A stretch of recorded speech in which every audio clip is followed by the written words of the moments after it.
اور پھر ہر کیوں کے جواب میں وہ یہی کہتا کہ پاکستان آ کر بتاؤں گا۔ حیا کو اس کی پریشانی دیکھ کر پکا یقین تھا کہ اس نے کسی دوست کی کوئی قیمتی شے گم کر دی ہے اور اسی کی قیمت بھرنے کے لیے وہ مانگ رہا ہے۔ پھر پتہ نہیں روہیل نے ابا کو وجہ کیوں نہیں بتائی، یا بتائی بھی یا نہیں، مگر اب سارے معاملے کو دوبارہ یاد کرتے وہ سوچنے لگی کہ کیا ان دو واقعات کا کوئی باہمی تعلق تھا۔ سیدھا سیدھا پوچھا تو روہیل شاید چھپا جائے، سو اسے اندھیرے میں نشانہ باندھنا پڑے گا۔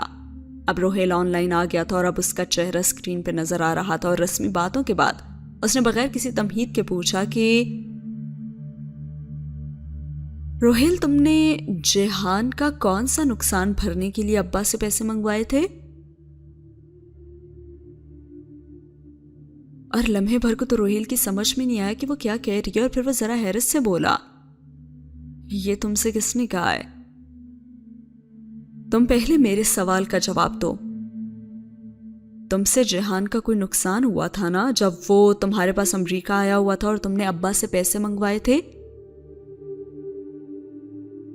اندر ہی اندر تو وہ خود بھی گڑبڑا رہی تھی کہ کیا پتہ ایسی کوئی بات ہی نہ ہو، اور وہ بھی اجنبی سے پوچھ رہا تھا کہ کیا تم سے یہ جیہان نے کہا ہے؟ جس نے بھی کہا ہے تم میرے سوال کا جواب دو روہیل۔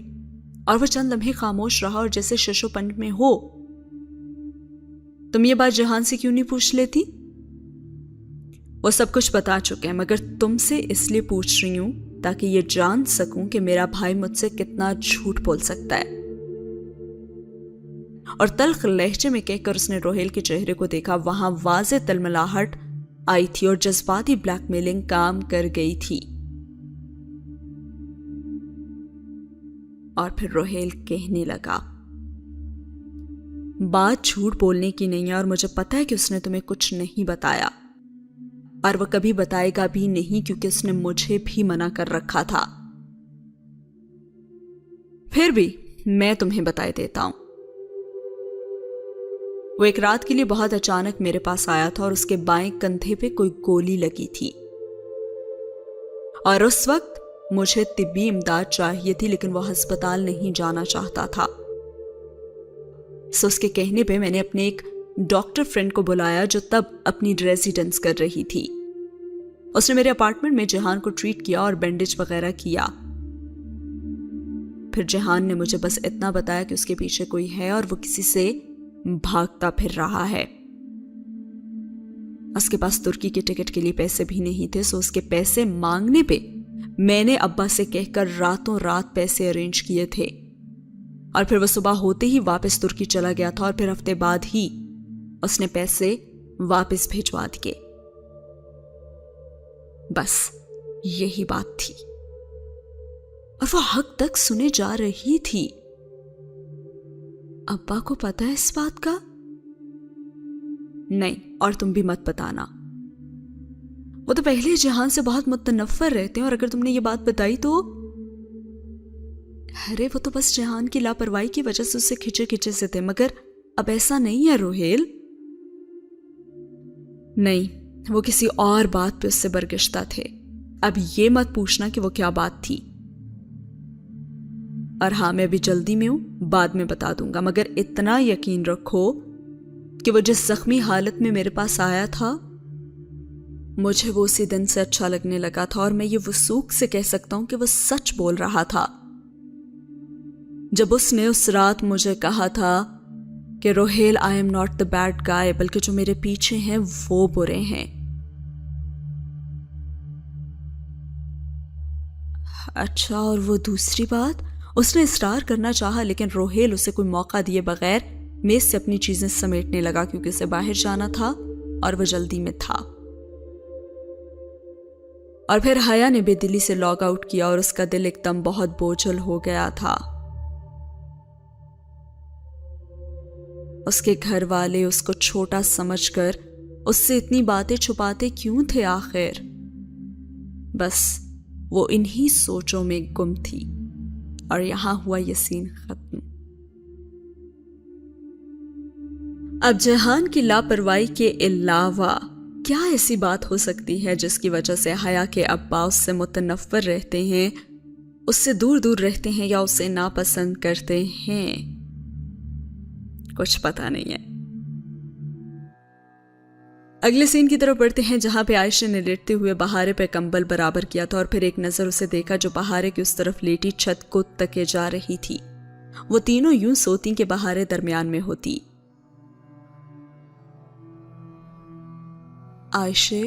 اس نے عائشہ کی نگاہوں کا ارتکاز تو محسوس کیا تھا یا شاید وہ اسے پکارنے کا ارادہ پہلے سے رکھتی تھی۔ ہاں کہو، عائشہ پہلو کے بل لیٹی اور نرمی سے بہارے کے گھنگریالے بالوں کو سہلا رہی تھی۔ میری سیپ سے موتی کیوں نہیں نکلتے؟ میں اتنا جھوٹ تو نہیں بولتی ہوں نا؟ وہ چھت کو تکتی ہوئی کہنے لگی۔ تم بہارے کے فلسفے کو ذہن سے نکال دو، یہ تو رسک ہوتا ہے، کبھی نکل آتا ہے اور کبھی نہیں۔ اور چند لمحے کمرے کی تاریکی میں ڈوب گئے جس میں سبز نائٹ بلب کی مدھم روشنی پھیلی ہوئی تھی اور بہارے کی بند آنکھوں سے سانس لینے کی آواز بھی ہولے ہولے ابھرتی رہی تھی۔ اور ایک دفعہ پھر اس نے اسے پکارا، عائشہ۔ اس نے اسی طرح چھت کو تکتے ہوئے اسے پکارا، کیا مجھے دنیا نے دھوکے میں ڈال رکھا ہے؟ تمہیں کیا لگتا ہے؟ پتا نہیں، مجھے لگتا ہے جیسے میں بہت دور نکل آئی ہوں، اتنی دور کہ میں ان باتوں سے خود کو ریلیٹ ہی نہیں کر پاتی جو تمہاری زندگی کا حصہ ہیں۔ حیا، میں نے پہلے بھی کہا تھا کہ دور ہمیشہ ہم جاتے ہیں، اللہ دور نہیں جاتا۔ اور وہ نگاہوں کا زاویہ موڑ کر عائشہ کو سوالیہ انداز میں دیکھنے لگی۔ حیا، اگر تمہیں لگتا ہے کہ دوریاں بہت بڑھ گئی ہیں تو انہیں ختم کرنے کی کوشش میں پہل بھی تمہیں ہی کرنی ہوگی۔ اور وہ بے اختیار بول اٹھی کہ کیسے؟ تم کیا کرنا چاہتی ہو؟ عائشہ، میرا بازو مجھ سے روز یہ سوال کرتا ہے کہ میں کون ہوں۔ میں چاہتی ہوں کہ میرے پاس اس کے سوال کا کوئی اچھا سا جواب ہو۔ میں زندگی میں کچھ اچھا کرنا چاہتی ہوں۔ کیا حیا اس لیے تاکہ تمہاری سیپ سے موتی نکل آئیں؟ ارے نہیں، وہ ذرا خفت زدہ ہوئی، بلکہ اس لیے تاکہ مجھے اس آگ میں کبھی جلنا نہ پڑے جس سے مجھے اب بہت ڈر لگتا ہے۔ تو پھر اس فاصلے کو سمیٹنے کی کوشش کرو حیا۔ کیسے کروں عائشہ؟ حیا، یہ جو ہمارا اللہ سے فاصلہ آ جاتا ہے نا، یہ سیدھی سڑک کی طرح نہیں ہوتا، یہ پہاڑ کی طرح ہوتا ہے۔ اس کو بھاگ کر طے کرنے کی کوشش کرو گی نا تو جلدی تھک جاؤ گی۔ جست یعنی کودنا چاہو گی تو درمیان میں گر جاؤ گی، اور اگر اڑنے کی کوشش کرو گی تو ہوا ساتھ نہیں دے گی۔ اور عائشہ سانس لینے کو لہجے بھر کے لیے رکی۔ یہ فاصلہ تو بیبی سٹیپ سے عبور کیا جاتا ہے، چھوٹے چھوٹے قدم اٹھا کر چوٹی پہ پہنچا جاتا ہے۔ کبھی بھی درمیان میں پلٹ کر نیچے اترنا چاہو گی تو پرانی زندگی کی جو گریویٹیشنل فورس ہے نا وہ کھینچ لے گی اور قدم اترتے چلے جائیں گے۔ لیکن اگر اوپر چڑھنا چاہو گی تو وہ اتنا ہی دشوار ہوگا، لیکن ہر اوپر چڑھتے قدم پہ بلندی طے ہوگی۔ سو بھاگنا بھی مت، اچھلنا یا پھر کودنے کی کوشش بھی نہ کرنا، لیکن چھوٹے چھوٹے اچھے کام کرنا، اور یہی چھوٹے چھوٹے گناہ جو ہیں انہیں چھوڑ دینا۔ اور اب عائشہ گل کا چہرہ مدھم سبز روشنی میں دمک رہا تھا۔ وہ اتنا نرم بولتی تھی کہ لگتا ہے جیسے گلاب کی پنکھڑیاں اوپر سے گر رہی ہوں اور جیسے شہد کی ندی بہہ رہی ہو، جیسے شام کی بارش کے